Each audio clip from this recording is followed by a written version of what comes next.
भूतेर्महद्भिर्य इमा पुरो विभुः निर्मायशेते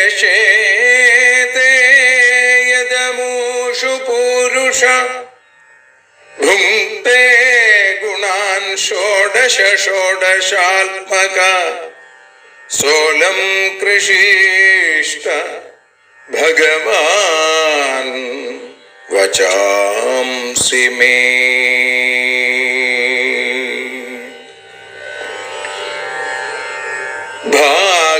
ഭാഗവതത്തെ അറിയാൻ ഈ ഭാഗവതത്തിൽ അലിയാൻ, ഭാഗവതത്തെ അറിയാൻ ശ്രീമദ് ഭാഗവതത്തിൽ അലിയാൻ, ലക്ഷ്യമതും മാത്രം ഹരിയിൽ ഭക്തിയുണർത്തും സംഗീതം ഹരിനാമലഹരി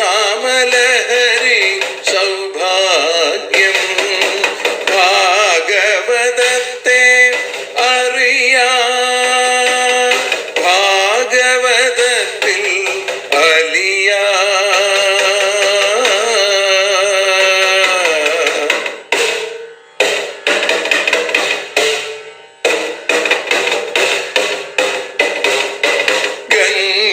ഗംഗാപതിയുടെ പുത്രൻ സുന്ദര ഗണനായകനോ തുണ ചെയ്യൂ. ഗംഗാപതിയുടെ പുത്രൻ സുന്ദര ഗണനായകനോ തുണ ചെയ്യൂ. വീണയിൽ സംഗീത സാഗരം തീർക്കുന്ന വാണീദേവിയും കാക്കേണേ എന്നിൽ ഭാഗവത കഥ നിറയേണേ. ഭാഗവതത്തെ അറിയാൻ ഭാഗവതത്തിൽ അലിയാൻ.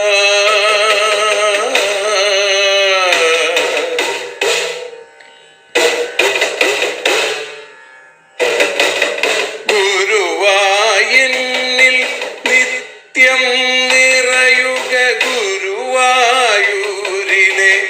ശ്രീകൃഷ്ണ.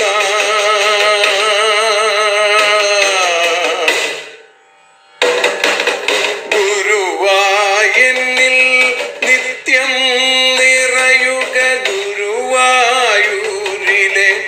ശ്രീകൃഷ്ണ.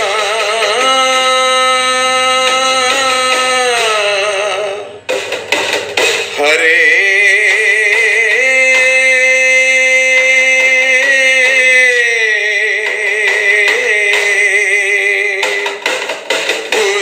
ഗുരുവായൂരിൽ നിത്യം നിറയുക ഗുരുവായൂരിലെ ശ്രീകൃഷ്ണ. കണ്ഠം തന്നിൽ ഗാനം നിറയാൻ കണ്ണാ നീ താൻ തുണയേകു. എന്നിൽ ഭാഗവത കഥ നിറയേണേ.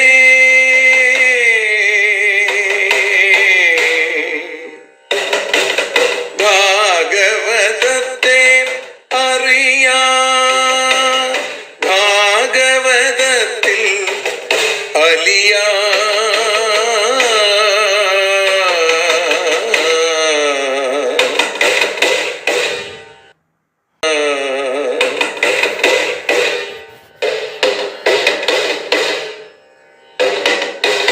ആദ്യത്തെ ഗുരുവായൂരന്റെ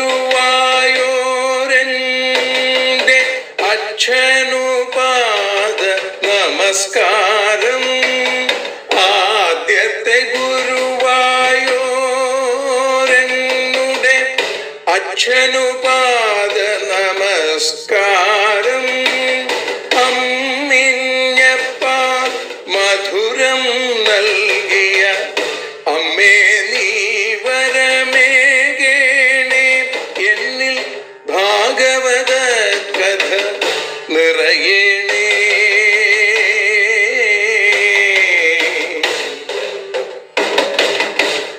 ഭാഗവതത്തെ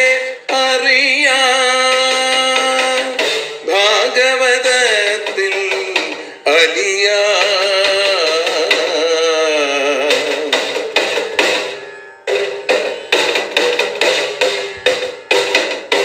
ശ്രീഹരി തന്നുടെ കഥകൾ നിറയും ശ്രീമദ് ഭാഗവത സ്മൃതിയിൽ. ശ്രീഹരി തന്നുടെ കഥകൾ നിറയും ശ്രീമദ് ഭാഗവത സ്മൃതിയിൽ.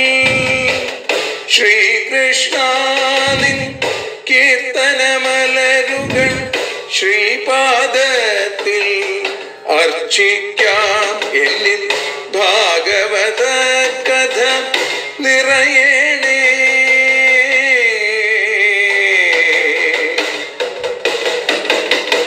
ഭാഗവതത്തെ അറിയാ,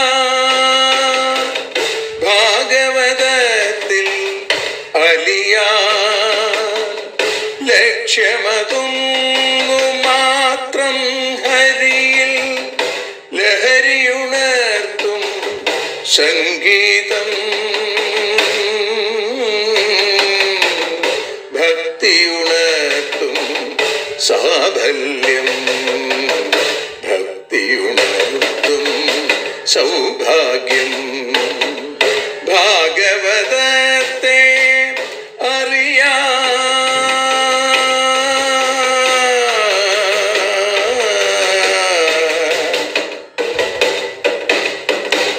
ഭാഗവതത്തിൽ അലിയാ.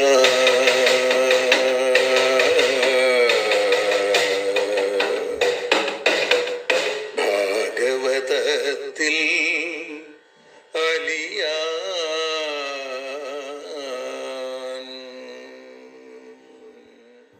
സർവത്ര ഗോവിന്ദനാമ സങ്കീർത്തനം. ഗോവിന്ദ ഗോവിന്ദ. കഥാമയിം ഭാഗവതാഭിധാനാം ഹരേ തനും തേ ചരിതൈസ്ത്വദീയൈ. യഥാമതി ത്വൽപരിതോഷകാമസ്തൗമി പ്രസീദാച്യുത മാരുതേശ. ശ്രീ ഗുരുവായൂരപ്പാ ശരണം. ശ്രീമദ് ഭാഗവതം അറിയാനലിയാൻ എന്ന അക്ഷരപൂജ ആരംഭിച്ചിട്ട് ഇന്ന് 764 ദിവസം. ശ്രീമദ് ഭാഗവതം ഏകാദശ സ്കന്ധത്തിലെ 5-ാമത്തെ അധ്യായം ആണ് നമ്മളിപ്പോൾ വിചാരം ചെയ്തുകൊണ്ടിരിക്കുന്നത്, നമ്മുടേതായിട്ടുള്ള രീതിയിൽ വ്യാഖ്യാനം ചെയ്തുകൊണ്ടിരിക്കുന്നത്. ഭഗവാന്റെ അനൽപമായ കൃപാകടാക്ഷം ഒന്നുകൊണ്ട് മാത്രമാണ് അത് നമുക്ക് സാധ്യതമാവുന്നത്. ഭഗവൽ പൂജകളും ഭഗവൽ കാരുണ്യത്തിൻ്റെ സപ്താഹങ്ങളൊക്കെ ആയിട്ട് മുന്നോട്ട് പോകുന്നതിനിടയിലും ഈ അക്ഷരപൂജ ഭംഗിയായി ഭഗവാൻ മുന്നോട്ട് കൊണ്ടുപോയിക്കൊണ്ടിരിക്കുന്നു. തൃശ്ശൂരിൽ വെളിയന്നൂർ ഭഗവതി ക്ഷേത്രത്തിലെ ശ്രീമദ് ഭാഗവത സപ്താഹ സമർപ്പണം ഇന്ന് നടക്കുകയാണ്. ഇവിടെ രാജാവിൻ്റെ ചോദ്യം, ഓരോ കാലത്തിലും ഭഗവാനെ എങ്ങനെയാണ് പൂജിക്കേണ്ടത് എന്നുള്ള ചോദ്യത്തോടു കൂടിയാണ് നമ്മൾ കഴിഞ്ഞ ദിവസം ഈ വ്യാഖ്യാനം അല്ലെങ്കിൽ ഈ അക്ഷരസപര്യ സമർപ്പിച്ചത്. അതിന് മറുപടിയായിട്ട് നവയോഗികളിൽ കരഭാജനൻ പറയുകയാണ്, കൃതം ത്രേതാ ദ്വാപരം ച കലിരിത്യേഷു കേശവ നാനാവർണാഭിധാകാരോ ജ്ഞാനൈവ വിധിനേജ്യത്തെ.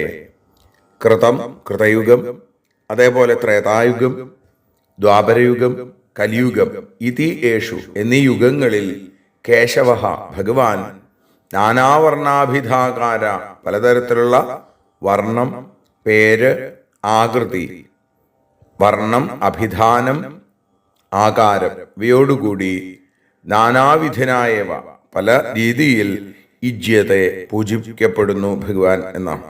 ഓരോ യുഗത്തിലും ഭഗവാന്റെ നിറത്തിന് വ്യത്യാസമുണ്ട്, ഭഗവാന്റെ നാമത്തിന് വ്യത്യാസമുണ്ട്, ഭഗവാന്റെ ആകൃതിക്കും വ്യത്യാസമുണ്ട് എന്നവിടെ സൂചിപ്പിക്കുന്നു. എന്തൊക്കെയാണ് വ്യത്യാസങ്ങൾ എന്നാണ് പിന്നീട് പറഞ്ഞത്. കൃതേ ശുക്ലശ്ചതുർബാഹുർജടിലോ വൽക്കലാംബര കൃഷ്ണാജിനോപവീതാക്ഷാൻ ബിഭ്രദ്ദണ്ഡകമണ്ഡലു. കൃതേ, കൃതയുഗത്തിൽ ശുക്ല, ഭഗവാന്റെ നിറം വെളുത്തതാണ്. ചതുർബാഹു, 4 കൈകൾ. ജടിലഹ, ജടകളുണ്ട്. വൽക്കലാംബരഹ, മരത്തോലാകുന്ന വസ്ത്രം. കൃഷ്ണാജിനോപവീതാക്ഷാൻ, കൃഷ്ണമൃഗത്തിന്റെ ചർമ്മം, അതിന് കൃഷ്ണാജിനം. പിന്നെ ഉപവീതം, പൂണൂല്, ജപമാല, ഇതൊക്കെ ധരിച്ച് ദണ്ഡകമണ്ഡലു, വടി, കമണ്ഡലു, ജലപാത്രം എന്നിവയോടുകൂടി ബിഭ്രത്, അത് വഹിച്ചുകൊണ്ടിരിക്കുന്നു. അപ്പൊ കൃതയുഗത്തിൽ ഭഗവാന്റെ സ്വരൂപം എങ്ങനെയാണ്? വെളുത്ത നിറം, 4 കൈകൾ, ജടാമകുടം, മരത്തോല്, കൃഷ്ണമൃഗത്തിന്റെ തോല്, പൂണൂൽ, അതേപോലെ തന്നെ ജപമാല, കയ്യിൽ ദണ്ഡ്, ജലപാത്രം, ഇതൊക്കെ ധരിച്ചൊരു തപസ്വിയെ പോലെ. ഈ അക്ഷമാല അല്ലെങ്കിൽ ജപമാല എന്ന് പറയുന്നത് അകാരം മുതൽ ക്ഷകാരം വരെയുള്ള വർണ്ണങ്ങൾ അല്ലെങ്കിൽ അക്ഷരങ്ങൾ എഴുതിയിട്ടുള്ള ജപമാലയാണത്രേ. പിന്നെ മനുഷ്യാസ്തു തഥാ ശാന്ത, ഭഗവാന്റെ കാര്യം പറഞ്ഞതുപോലെ തന്നെ അന്നത്തെ ഈ കൃതയുഗത്തിലെ മനുഷ്യരുടെ അവസ്ഥ പറയാണ്. നിർവൈര സുഹൃദ സമാ യജന്തി തപസാ ദേവം ശമേന ച ദമേന ച. തഥാ, അപ്പോ മനുഷ്യാതു, മനുഷ്യരോ, ശാന്ത, ശാന്തന്മാര്, നിർവൈര, ആരോടും വൈരമില്ലാത്തവര്, സുഹൃദ, എല്ലാവരെയും സുഹൃത്തുക്കളായി സ്നേഹത്തോടു കൂടി കാണുന്നവര്, സമ, എല്ലാവരെയും ഒരേപോലെ കാണുന്നു. അങ്ങനെ ദേവം തപസ്സ ശമേന ദമേന ച, ഈശ്വരനെ തപസ്സുകൊണ്ടും അന്ധക്കരണ നിഗ്രഹം, അതാണ് ശമം. പിന്നെ ദമം ച, ബാഹ്യേന്ദ്രിയ നിഗ്രഹം. യജന്തി, പൂജിക്കണു അല്ലെങ്കിൽ യജിക്കണു. കൃതയുഗത്തില് എല്ലാവരും ശാന്തരാണ്, കൃതകൃത്യന്മാരാണ്. സത്യയുഗം എന്നും അറിയപ്പെടുന്നു. എല്ലാവരും സത്യസന്ധരാണ്. ഇപ്പോ ഭഗവാൻ എല്ലാവർക്കും ഒരേപോലെ എല്ലാവരെയും അനുഗ്രഹിച്ചുകൊണ്ടിരിക്കുന്നുണ്ട്. പക്ഷേ അത് മനസ്സിലാക്കുന്നത് കൃതയുഗത്തിലും അതേപോലെ കലിയുഗത്തിലൊക്കെ വ്യത്യാസം വരും. ഇവിടെ സുഖദുഃഖങ്ങൾ ഒരുപോലെയാണെന്നും എല്ലാവരിലും പ്രകാശിക്കുന്നത് ഒരേ ചൈതന്യമാണെന്നും തിരിച്ചറിഞ്ഞ ശാന്തരായ, ആരിലും വൈരമില്ലാത്ത, എല്ലാവരെയും ഒരുപോലെ കാണുന്ന മനുഷ്യരാണ്. അങ്ങനെയുള്ള അവര് അന്ധക്കരണ നിഗ്രഹം കൊണ്ടും ബാഹ്യേന്ദ്രിയ നിഗ്രഹം കൊണ്ടും തപസ്സുകൊണ്ടും ഒക്കെ ആ ധ്യാനയോഗം കൊണ്ട് ഭഗവാനെ യജിക്കുന്നു. ഇപ്പൊ കൃതയുഗത്തിൽ ധ്യാനമാണ് ഭഗവാനിലേക്ക് എത്താനുള്ള വഴി. ഹംസ സുപർണോ വൈകുണ്ഠോ ധർമ്മോ യോഗേശ്വരോമല ഈശ്വര പുരുഷോ വ്യക്ത പരമാത്മേതി ഗീയത്തെ. ഭഗവാനെ എങ്ങനെയാണ് ഈ കാലഘട്ടത്തിൽ സ്തുതിക്കണത് എന്ന് പറഞ്ഞു. ഹംസൻ, സുപർണൻ, വൈകുണ്ഠൻ, ധർമ്മൻ, യോഗേശ്വരൻ, അമലൻ, ഈശ്വരൻ, പുരുഷൻ, അവ്യക്തൻ, പരമാത്മാവ്, ഇങ്ങനെയുള്ള നാമങ്ങളെ കൊണ്ട് ഭഗവാനെ പൂജിക്കുന്നു. 10 നാമങ്ങളെക്കുറിച്ച് അവിടെ സൂചിപ്പിച്ചു. ത്രേതായാം രക്തവർണോസൗ. അടുത്തതായി ത്രേതായുഗത്തില് എങ്ങനെയാണ് ഭഗവാനെ ആരാധിക്കുന്നത് പറയുകയാണ്. ത്രേതായാം രക്തവർണോസൗ ചതുർബാഹുസ്ത്രിമേഖല ഹിരണ്യകേശസ്ത്രയ്യാത്മാ സൃക്സ്രുവാദ്യുപലക്ഷണ. ത്രേതായുഗത്തിൽ അസൗ, ഈ ഭഗവാൻ, ചതുർബാഹു, 4 കൈകൾ, ത്രിമേഖല, 3 പിരിയുള്ള ആ മുഞ്ഞക്കയറുകൊണ്ടുള്ള അരച്ചരട്, അരയില് ആ 3 പിരിയോടുകൂടിയുള്ള മുഞ്ഞക്കയറുകൊണ്ടുള്ള ആ കയറ് കെട്ടിയിരിക്കുന്നു. ഹിരണ്യകേശ, സ്വർണ്ണ നിറത്തിലുള്ള തലമുടി. ത്രയ്യാത്മാ, വേദത്രയങ്ങൾ കൊണ്ട് വർണ്ണിക്കപ്പെട്ട രൂപം.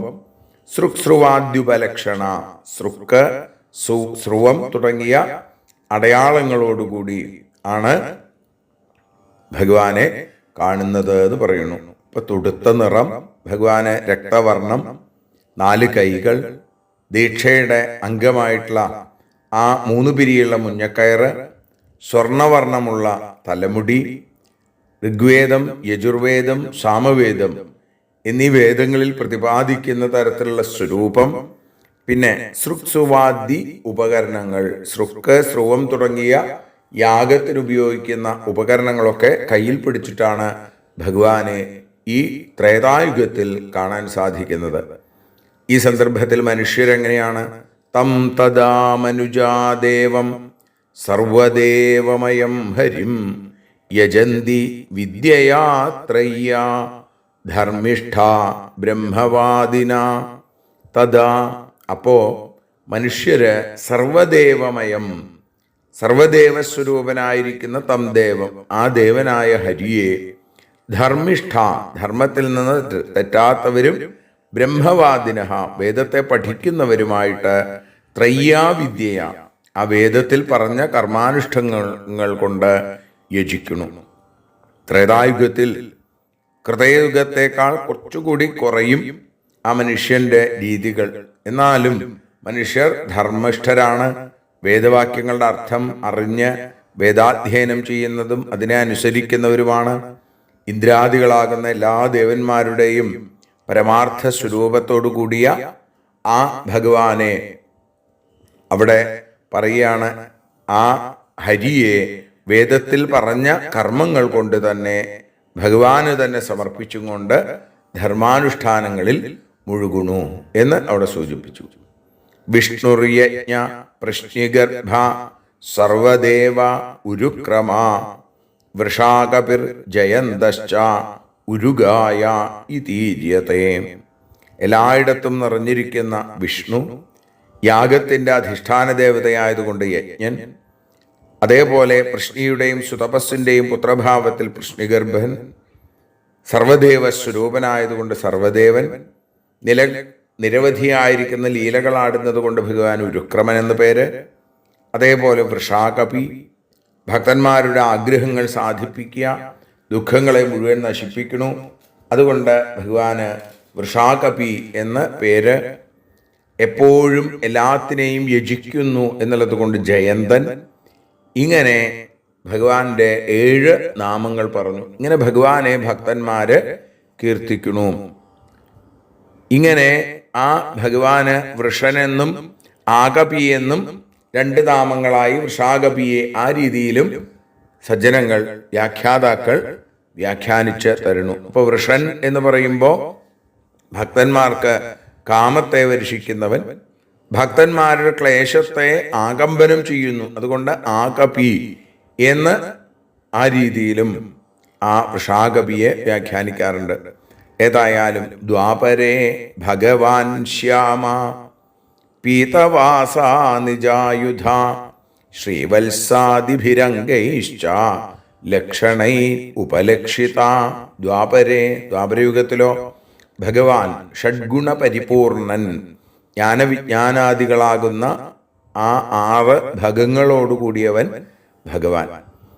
അതേപോലെ തന്നെ ശ്യാമഹ, ശ്യാമവർണം, പീതവാസ, മഞ്ഞപ്പട്ട്, നിജായുധ, തൻ്റെ ആ ആയുധങ്ങൾ ശംഖചക്ര ഗദാപത്മം, ശ്രീവത്സാദിഭിരംഗൈശ്ച, ശ്രീവത്സം തുടങ്ങിയ അംഗൈ അടയാളങ്ങളോടുകൂടി, ലക്ഷണൈരുപലക്ഷിത, കൗസ്തുഭം തുടങ്ങിയ ലക്ഷണങ്ങൾ, അങ്ങനെ ഉപലക്ഷിത, ഇതോടൊക്കെ കൂടിയവനാണ് ഭഗവാൻ ഈ ദ്വാപരയുഗത്തിൽ എന്ന് പറയുന്നു. ശ്യാമളവർണം. അപ്പോ അതസി എന്ന് പറയപ്പെടുന്ന പുഷ്പത്തിന് തുല്യമായിട്ടുള്ള നിറമുള്ളവൻ, മഞ്ഞപ്പെട്ട് ധരിച്ചവൻ, ശംഖചക്ര ഗദാപത്മങ്ങൾ ധരിച്ചവൻ, മാറിന്റെ വലതുഭാഗത്ത് ആ ശ്രീവത്സം എന്ന മറുക്, രോമങ്ങളുടെ പ്രദക്ഷിണാകാരമുള്ള ചുഴി പോലെയാണത്രേ ഈ ശ്രീവത്സത്തിന്റെ നമുക്ക് കാഴ്ച അനുഭവപ്പെടുന്നത്. പിന്നെ കഴുത്തില് കണ്ഠ്യമായിട്ട് അവിടെ കൗസ്തുഭ രത്നം ധരിച്ചിരിക്കുന്നു, വനമാല ധരിച്ചിരിക്കുന്നു. ഈ സന്ദർഭത്തിൽ മനുഷ്യരോ തം തദാ പുരുഷം മർത്യ മഹാരാജോപലക്ഷണം യജന്തി വേദതന്ത്രാഭ്യാം പരം ജിജ്ഞാസവോ നൃപ. മഹാരാജോപലക്ഷണം, മഹാരാജാവിനുള്ള ലക്ഷണാണ്. അങ്ങനെയുള്ള തം പുരുഷം, ആ ഭഗവാനെ, നൃപ പരീക്ഷിത്തെ, അല്ലെങ്കിൽ ശ്രീ ശിവബ്രഹ്മർഷി പരീക്ഷിത്തെ എന്ന് പറയുന്നു. ഇവരെ കരഭാജനൻ ആവുമ്പോൾ ആരോടാ പറയണത്? അവിടെ ആ യദു മഹാരാജാവിനോട്. ഭഗവാനെ ഇത്തരത്തിൽ ജിജ്ഞാസവഹ, ജിജ്ഞാസുക്കളായിരിക്കുന്ന മനുഷ്യര് വേദതന്ത്രാഭ്യാം യജന്തി, വേദതന്ത്രങ്ങളെ കൊണ്ട് യജിക്കുന്നു. അപ്പൊ ആദ്യത്തേതില് ധ്യാനം, രണ്ടാമത്തേതില് യാഗം, മൂന്നാമത്തേതില് ഭഗവാന് പൂജ എന്നാണ്. ഭഗവത് തത്വം അറിയണം എന്ന് ആഗ്രഹിക്കുന്ന ജനങ്ങൾ ദ്വാപരയുഗത്തിൽ ആ ഛത്രചാമരാദി സർവ രാജോപഹാരമിതം ഈ രീതിയിൽ ഭക്തന്മാര് ഭഗവാനെ ആരാധിച്ചുകൊണ്ടിരിക്കുന്നു. നമസ്തേ വാസുദേവായ നമസ്സംഘർഷണായ ച പ്രദ്യുമ്നായ അനിരുദ്ധായ തുഭ്യം ഭഗവതേ നമ. വാസുദേവായ, എല്ലാത്തിലും വസിക്കുന്നു എന്നുള്ളത് കൊണ്ട് ഭഗവാന് വാസുദേവൻ, വസുദേവ പുത്രനായതുകൊണ്ടും വാസുദേവൻ എന്ന് പറയാറുണ്ട്. അങ്ങനെയുള്ളത്തെ അങ്ങയ്ക്ക് നമസ്കാരം എന്നാണ്. സംഘർഷണനായി, അതേപോലെ തന്നെ പ്രദ്യുമ്നായി, അനിരുദ്ധനായി, വാസുദേവനൊക്കെ ആയിട്ടിരിക്കുന്ന ഭഗവാനെ, 6 ഗുണങ്ങൾ തികഞ്ഞ അവിടത്തേക്ക് നമസ്കാരം. നാരായണായ ഋഷയേ പുരുഷായ മഹാത്മനെ വിശ്വേശ്വരായ വിശ്വായ സർവഭൂതാത്മനെ നമ. നാരായണൻ എന്നു പേരായിട്ടുള്ള ഋഷി, അവിടത്തേക്ക് നമസ്കാരം. മഹാത്മാവായിരിക്കുന്ന പുരുഷനായിക്കൊണ്ട് നമസ്കാരം. വിശ്വേശ്വരനായിരിക്കുന്ന സകല ചരാചരങ്ങൾക്കും ഈശ്വരനായിരിക്കുന്നവന് നമസ്കാരം. സർവഭൂതാത്മനെ, സകല ഭൂതങ്ങളിലും ആത്മാവായിരിക്കുന്നവന് നമസ്കാരം. വിശ്വായ, ലോകസ്വരൂപനായിരിക്കുന്ന അവിടുത്തേക്ക് നമസ്കാരം. അങ്ങനെ ഭഗവാനെ പല രീതിയിൽ നമസ്കരിച്ചുകൊണ്ട് വിവിധങ്ങളായിട്ടുള്ള രീതിയിൽ ഭഗവാന് പൂജകൾ ചെയ്തുകൊണ്ടിരിക്കുന്നു. ഇതാണ് ദ്വാപരയുഗത്തിന്റെ പ്രത്യേകത. ഇതി ദ്വാപര ഉർവീഷ സ്തുവന്തി ജഗദീശ്വരം നാനാതന്ത്രവിധാനേന കലാവപി യഥാശൃണു. ഉർവീഷ രാജാവേ, യദുമഹാരാജാവേ, ദ്വാപരത്തില് ഇതി ജഗദീശ്വരം, ഈ തരത്തിൽ ജഗദീശ്വരനെ സ്തുതിക്കുന്നു. ഏതൊരു തരത്തിൽ കലൗ അപി, കലിയുഗത്തിലും നാനാതന്ത്രവിധാനേന, പല തന്ത്രങ്ങളിൽ പറഞ്ഞ തരത്തിൽ സ്തുതിക്കുന്നു. ദാനി കേട്ടോളൂ എന്ന് പറയാണ്. കലിയുഗത്തിലും ഭഗവാനെ പൂജിക്കാൻ തന്ത്രങ്ങളിൽ പ്രത്യേകമായിട്ട് പറഞ്ഞിട്ടുണ്ട്, അത് പറയാം. കലിയുഗത്തിൽ തന്ത്രത്തിനും നാമസങ്കീർത്തനത്തിനുമാണ് പ്രാധാന്യം എന്ന് തുറന്നു പറയുന്നു. കൃഷ്ണവർണം ദ്വിഷാ കൃഷ്ണം സാങ്കോപാംഗാസ്ത്രപാർഷദം യജ്ഞൈ സങ്കീർത്തന പ്രായേർയജന്തി സുമേധസ. കൃഷ്ണവർണം, കറുത്തനിറം, ദ്വിഷാ, ആ കറുത്തവർണത്തോടു കൂടിയതും കാന്തിയോടുകൂടിയും, അകൃഷ്ണം, രൂക്ഷമായ കറുപ്പല്ലാത്തവനും, സാങ്കോപാംഗാസ്ത്ര പാർഷദം, അംഗങ്ങൾ, ഉപാംഗങ്ങൾ, അകമ്പടികൾ തുടങ്ങിയതോടുകൂടിയ ആ ഭഗവാനെ സങ്കീർത്തനപ്രായി, സങ്കീർത്തനം അധികരിച്ചിരിക്കുന്ന യാഗങ്ങൾ കൊണ്ട്, സുമേധസ, നല്ല വിവേകികളായിട്ടുള്ള ആളുകള് യജന്തി, പൂജിക്കുന്നു. കലിയുഗത്തിൽ ഭഗവാന് കൃഷ്ണവർണ്ണാണ്, എങ്കിലും ആ തേജസ് പൂർണ്ണമായ കറുപ്പല്ല എന്ന് പറയുന്നു. ഇന്ദ്രനീലമണി പോലെ ജ്വലിക്കുന്നൊരു തേജസ്സാണ് ഭഗവാന്. കൃഷ്ണാവതാരത്തിന് പ്രാധാന്യം അങ്ങനെയും പറയാം. രൂക്ഷമായ കറുപ്പല്ല, ആ നീലക്കല്ല് എന്നാണല്ലോ പറയണത്. അപ്പൊ കലിയുഗത്തിൽ ഹൃദയം മുതലായ അംഗങ്ങൾ, കൗസ്തുഭം തുടങ്ങിയ ഉപാംഗങ്ങൾ, നന്ദസുനന്ദാദികളാകുന്ന പാർഷദന്മാര്, നാമസങ്കീർത്തനം, സ്തോത്രം, ഇതൊക്കെയാണ് ഈ കാലഘട്ടത്തിൽ പ്രത്യേകമായിട്ടുള്ളത്. അങ്ങനെ ആ യാഗങ്ങൾ കൊണ്ട് വിവേകമുള്ള ജനങ്ങൾ ആരാധിക്കണു. അപ്പൊ ദ്വാപരയുഗത്തിന്റെ അവസാനത്തിൽ കൃഷ്ണാവതാരം കഴിഞ്ഞ് ഭഗവാൻ സ്വർഗാരോഹണം ചെയ്തു കഴിഞ്ഞു, കലിയുഗം ആരംഭിച്ചു. അപ്പോ കൃഷ്ണാവതാരത്തെയാണ് കലിയുഗത്തിൽ ജനങ്ങൾക്ക് ഭജിക്കാൻ അവകാശമുള്ളത്. അതിനെ ഓർമ്മിക്കണു. ഓരോ കാലത്തിരിക്കുന്ന ജനങ്ങളുടെ സ്ഥിതി അനുസരിച്ചാണ് ഭഗവാന്റെ അവതാരം.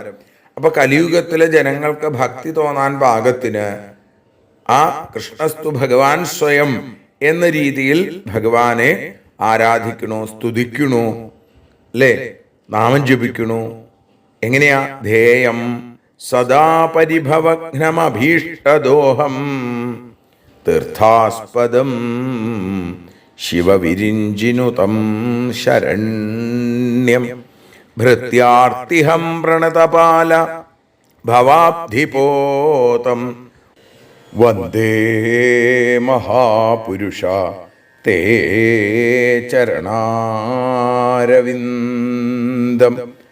പ്രണതപാല മഹാപുരുഷ, നമസ്കരിക്കുന്നവരെ പാലിക്കുന്നവനായ മഹാപുരുഷനായിരിക്കുന്ന ഭഗവാനെ, സദാ ധ്യേയം, എപ്പോഴും ധ്യാനിക്കത്തക്കതും, പരിഭവഘ്നം, പരിഭവങ്ങളെ ഇല്ലാതെയാക്കുന്നതും, അഭീഷ്ടദോഹം, അഭീഷ്ടങ്ങളെ സാധിപ്പിക്കുന്നതും, തീർത്ഥാസ്പദം, തീർത്ഥങ്ങളുടെ ഉൽപ്പത്തി സ്ഥാനവുമായിരിക്കുന്ന ശിവവിരിഞ്ചിനുതം, ശിവൻ, ബ്രഹ്മാവ് തുടങ്ങിയവരാൽ സ്തുതിക്കപ്പെടുന്നതും, ശരണ്യം ഭൃത്യാർത്തിഹം, ശരണം പ്രാപിക്കത്തക്കതും, ഭൃത്യന്മാരുടെ, ഭക്തന്മാരുടെ സങ്കടങ്ങളെ ഇല്ലാതെയാക്കുന്നവനും, ഭവാബ്ധിപോതം, സംസാര സമുദ്രത്തിന്റെ കപ്പലായി ഇരിക്കുന്ന തേ ചരണാരവിന്ദം വന്ദേ, അവിടുത്തെ പാദാരവിന്ദങ്ങളേതാ വന്ദിക്കുന്നു എന്നാണ്. ഇപ്പൊ കലിയുഗത്തിൽ കൃഷ്ണരാമന്മാരെ ഭജിക്കുക, അല്ലെങ്കിൽ ശ്രീകൃഷ്ണനെയും ശ്രീരാമനെയും ഭജിക്കേണ്ടതും ഭജിക്കുന്നതും, അതാണ് കലിയുഗത്തിന്റെ പ്രത്യേകത എന്ന് പറയുകയാണ്. എപ്പോഴും നമസ്കരിക്കുന്നവരെ രക്ഷിക്കുന്ന മഹാപുരുഷനായിരിക്കുന്ന, ധ്യാനിക്കാൻ യോഗ്യതയോടുകൂടിയ, അശാന്തമായ ഇന്ദ്രിയങ്ങളാലോ കുടുംബം കൊണ്ടോ പരിഭവം ആർക്കാണോ നേരിടുന്നത്, ആ പരിഭവങ്ങളെ സംഹരിക്കുന്ന, ഭക്തന്മാരുടെ മനോരഥങ്ങളെ, ആഗ്രഹങ്ങളെ സാധിപ്പിക്കുന്ന, എപ്പോഴും പരിശുദ്ധമായ ഗംഗാതീർത്ഥം, അതിൻ്റെ ഉൽപ്പത്തി സ്ഥാനമാണ് ഭഗവാന്റെ പാദാരവിന്ദങ്ങൾ. അതുകൊണ്ട് തന്നെ പരിശുദ്ധമായിരിക്കുന്ന, ബ്രഹ്മരുദ്രാദി ദേവന്മാര് ആരാധിക്കുന്ന, സ്തുതിക്കുന്ന, ശരണം പ്രാപിക്കുന്നവരെ രക്ഷിക്കുന്ന, ഭക്തന്മാർക്ക് സകലതരത്തിലുള്ള ദുഃഖങ്ങളെയും തീർത്ത് അവരെ കാത്തുരക്ഷിക്കുന്ന, സംസാര സമുദ്രത്തിൽ വീണുപോകുന്ന ആളുകൾക്ക്, അതിൽ ബുദ്ധിമുട്ടുന്ന ആളുകൾക്ക് അതിൻ്റെ അക്കരെ കടക്കാനുള്ള ആ പാദാരവിന്ദങ്ങളെ ദാ ഞാൻ വന്ദിക്കുന്നു എന്ന് പറയാണ്. ശ്രീകൃഷ്ണ പാദാരവിന്ദങ്ങളെ വന്ദിക്കുന്നു. അത് കഴിഞ്ഞിട്ടോ അടുത്തതായിട്ട് പറഞ്ഞു ആ ശ്രീരാമനെ വന്ദിക്കുന്നതായിട്ടുള്ള ശ്ലോകമാണ്.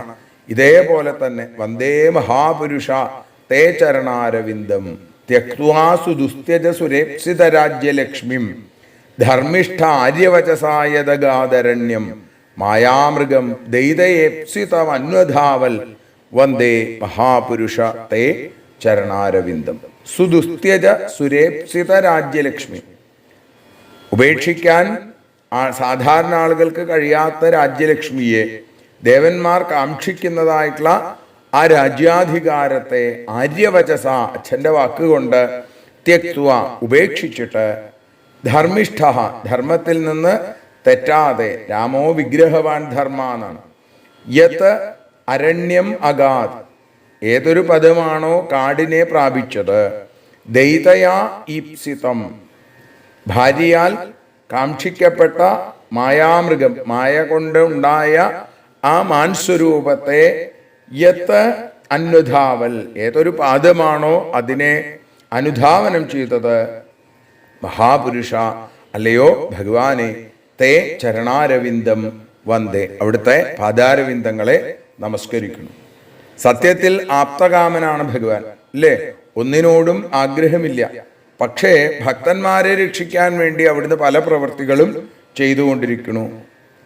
അപ്പോ മറ്റുള്ള സാധാരണ ആളുകൾക്ക് ഉപേക്ഷിക്കാൻ കഴിയാത്തതാണ്. ദേവന്മാർ പോലും മോഹിക്കുന്ന ആ രാജ്യലക്ഷ്മിയെ, അതിനെ ഉപേക്ഷിച്ച് അച്ഛൻ്റെ വാക്ക് പരിപാലിക്കാൻ വേണ്ടി ഏതൊരു ചരണാരവിന്ദമാണോ കാട്ടിൽ കൂടി സഞ്ചരിച്ചത്. അപ്പോ പുത്രന്റെ ധർമ്മം എന്ന് പറയുന്നത് അച്ഛൻ്റെ വാക്കിനെ സത്യമാക്കുക എന്നുള്ളതാണ്. അതേപോലെ തന്നെ ഭാര്യ ആഗ്രഹിച്ചു ആ പൊന്മാനിനെ കിട്ടണമെന്ന്, അത് കേട്ടപ്പോ അതിൻ്റെ പിന്നാലെ ഓടിപ്പോയി. ആപത്ത് അടുത്തിരിക്കുമ്പോൾ ബുദ്ധിമാന്മാർക്ക് പോലും വ്യാമോഹം ഉണ്ടാവും എന്ന് കാണിക്കാൻ വേണ്ടി തൻ്റെ ഈ അവതാര ലീലയിലൂടെ ഭഗവാൻ കാണിച്ചു തരുന്നു. അങ്ങനെ വിഷയാരണ്യം മഹാകഷ്ടം, ഭാര്യമാരുടെ വാക്കിനെ പ്രമാണമാക്കുന്നതോ അത് മൂഢത. അങ്ങനെ ആ ശ്രേഷ്ഠധർമ്മങ്ങൾ ഗൃഹസ്ഥാശ്രമികളോട് ഏതൊരു ചരണാരവിന്ദം ഉപദേശിക്കുന്നുവോ, ആരാണോ സ്വജീവിതം കൊണ്ട് ഇതിനെ ലോകത്തിന് കാണിച്ചു തരുന്നത്, ആ പാദാരവിന്ദത്തെ ഞാനിതാ നമസ്കരിക്കണു എന്ന് പറയുന്നു. ഏവം യുഗാനുരൂപാഭ്യാം ഭഗവാൻ യുഗവർത്തിഭി മനുജൈരുജ്യതേ രാജൻ ശ്രേയസാം ഈശ്വരോ ഹരി. ഇങ്ങനെ യുഗാനുരൂപാഭ്യാം, ഓരോ യുഗത്തിനും അനുസരിച്ച്, നാമരൂപങ്ങൾക്കനുസരിച്ച്, യുഗവർത്തിഭി, യുഗങ്ങളിലുള്ള മനുജരാൽ, അല്ലയോ യദുമഹാരാജാവേ, ശ്രേയസാം, ശ്രേയസ്സുകളുടെ ഈശ്വരനായിരിക്കുന്ന ഭഗവാൻ ഹരി ഇജ്യതേ, പൂജിക്കപ്പെടുന്നു എന്ന് പറയുന്നു. ഇപ്പൊ ഭഗവാൻ പൂജയാണ് എല്ലാ യുഗത്തിൻ്റെയും ധർമ്മം. എങ്കിലും നമ്മൾ പറയുമ്പോൾ ആദ്യത്തെ സത്യയുഗത്തിൽ ധ്യാനം, അത് കഴിഞ്ഞാൽ ത്രേതായുഗത്തില് യാഗം, ദ്വാപരയുഗത്തിൽ പൂജ, കലിയുഗത്തിലോ നാമസങ്കീർത്തനം എന്ന് കാണിച്ചു തരുന്നിട്ടുള്ള രംഗങ്ങൾ നമ്മൾ ഇന്നിപ്പോൾ ഭഗവത് പാദങ്ങളിൽ സമർപ്പിക്കുകയാണ്. 36-ാമത്തെ ശ്ലോകം മുതൽ നമുക്ക് നാളെ അനുസ്മരിക്കാം. എല്ലാവരെയും ഭഗവാൻ അനുഗ്രഹിക്കട്ടെ എന്ന് പ്രാർത്ഥിച്ചുകൊണ്ട് വാക്കുകളെ ആ അക്ഷരസ്വരൂപിയായ അനിലപുരീശ്വരനായ ആ ഭഗവാന്റെ പാദാരവിന്ദങ്ങളിൽ സമർപ്പിക്കുന്നു. സർവത്ര ഗോവിന്ദനാമ സങ്കീർത്തനം, ഗോവിന്ദ ഗോവിന്ദ, ഹരി ഓം.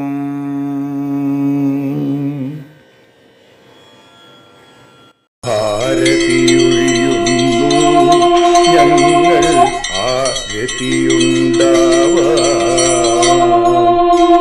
ഹരിപാദേ രതിയുണ്ടാകാൻ ആരതിയൊഴിയുന്നു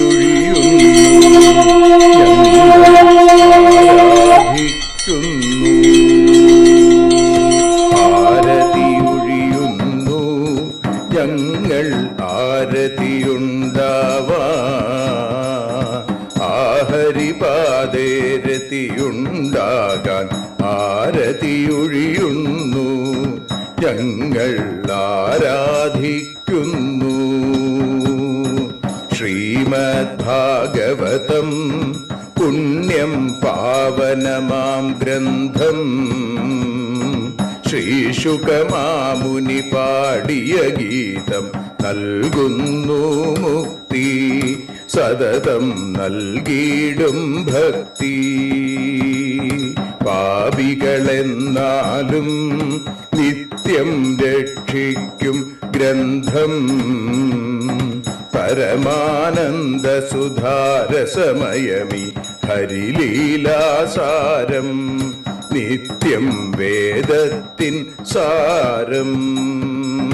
വൈരാഗ്യം ജ്ഞാനം ഭക്തി എന്നിവ നൽകിയിടും, വൈകല്യങ്ങൾ തീർത്തിടുന്നൊരു സുന്ദരമാം ഗീതം, നിത്യം നൽകും കൈവല്യം.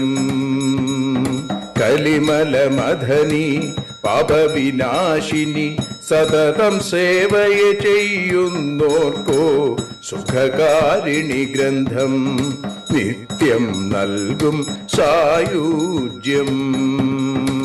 ആരതിയൊഴിയുന്നു ഞങ്ങൾ ആരതിയുണ്ടാവാൻ, ആരതിയൊഴിയുന്നു ഞങ്ങൾ ആരതിയുണ്ടാവാൻ, ഹരിപാദേ രതിയുണ്ടാകാൻ ആരതിയൊഴിയുന്നു ഞങ്ങൾ ആരാധിക്കുന്നു. ഞങ്ങൾ ആരതിയൊഴിയുന്നു കണ്ണ ആരാധിക്കുന്നു. രാധാരമണ മുകുന്ദ മുരാരേ ശരണം മേ തവ ചരണയുഗം, പവനപുരേശ രാധാ കൃഷ്ണ ശരണം മേ തവ ചരണയുഗം. മീനായി മണ്ണിൽ പിറന്നൊരു ദേവ ശരണം മേ തവ ചരണയുഗം, കച്ഛപരൂപമെടുത്തൊരു ദേവ ശരണം മേ തവ ചരണയുഗം. സൂകര ശരണം മേ തവ ചരണയുഗം. നരഹരിരൂപമെടുത്തൊരു നാഥ ശരണം മേ തവ ചരണയുഗം. വാമനനായി വിളങ്ങിയ ദേവ ശരണം മേ തവ ചരണയുഗം. ഭാർഗവരാമനതായൊരു ദേവ ശരണം മേ തവ ചരണയുഗം. ദശരഥനന്ദനായൊരു ദേവ ശരണം മേ തവ ചരണയുഗം. ബലമേറുന്നൊരു രാമനാഥ ശരണം മേ തവ ചരണയുഗം. ദേവകി നന്ദന വസുദേവാത്മജ ശരണം മേ തവ ചരണയുഗം. യശോദതനയാ സുന്ദരരൂപ ശരണം മേ തവ ചരണയുഗം. ദ്വാരകവാസാരുക്മിണികാന്ത ശരണം മേ തവ ചരണയുഗം. കലികാലത്തിൽ കൽക്കിയും നീയേ ശരണം മേ തവ ചരണയുഗം. രാധാരമണ മുകുന്ദ മുരാരേ ശരണം മേ തവ ചരണയുഗം. പവനപുരേശ രാധാ കൃഷ്ണ ശരണം മേ തവ ചരണയുഗം. ചോറ്റാനിക്കര വാഴും ദേവി ശരണം മേ തവ ചരണയുഗം. സാംബ സദാശിവ ശംഭോ ശങ്കര ശരണം മേ തവ ചരണയുഗം. ഹരിഹരപുത്ര ആശ്രിതമിത്ര ശരണം മേ തവ ചരണയുഗം. സദ്ഗുരുനാഥ ഗുണപരിപൂർണ ശരണം മേ തവ ചരണയുഗം. മൂഷികവാഹന മോദകഹസ്ത ശരണം മേ തവ ചരണയുഗം. ഭക്തജനപ്രിയ ഭാഗവത പ്രിയ ശരണം മേ തവ ചരണയുഗം. രാധാരമണ മുകുന്ദ മുരാരേ ശരണം മേ തവ ചരണയുഗം. ഗുരുപവനപുരേശ രാധാകൃഷ്ണ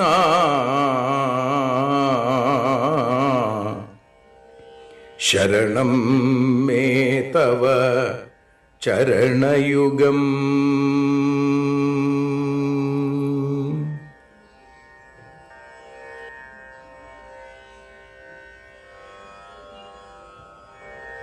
യദക്ഷരപദഭ്രഷ്ടം മാത്രാഹീനം തു യദ്ഭവേൽ തത്സർവം ക്ഷമ്യതാം ദേവ നാരായണ നമോസ്തുതേ. വിസർഗബിന്ദുമാത്രാണി പദപാദാക്ഷരാണി ച ന്യൂനാനി ചാതിരിക്താനി ക്ഷമസ്വ പുരുഷോത്തമ. മന്ത്രഹീനം ക്രിയാഹീനം ഭക്തിഹീനം ജനാർദ്ദന യൽപൂജിതം മയാ ദേവ പരിപൂർണം തദസ്തു തേ. കായേന വാചാ മനസേന്ദ്രിയൈർവാ ബുദ്ധ്യാത്മനാ വാ പ്രകൃതേ സ്വഭാവാൽ കരോമി യദ്യൽ സകലം പരസ്മൈ നാരായണായേതി സമർപ്പയാമി. സ്വസ്തി പ്രജാഭ്യ പരിപാലയന്താം ന്യായേന മാർഗേണ മഹീം മഹീഷ. ഗോബ്രാഹ്മണേഭ്യഃ ശുഭമസ്തു നിത്യം. ലോകാഃ സമസ്താഃ സുഖിനോ ഭവന്തു. ലോകാഃ സമസ്താഃ സുജനാ ഭവന്തു. ലോകാഃ സമസ്താഃ ത്വൽഭക്തിരതാ ഭവന്തു. സർവേ ഭവന്തു സുഖിനഃ സർവേ സന്തു നിരാമയാം. സർവേ ഭദ്രാണി പശ്യന്തു മാ കശ്ചിൽ ദുഃഖഭാഗ് ഭവേൽ. അസതോ മാ സദ്ഗമയ തമസോ മാ ജ്യോതിർഗമയ മൃത്യോർമാ അമൃതം ഗമയ. ഓം ശാന്തി ശാന്തി ശാന്തി. ഹരി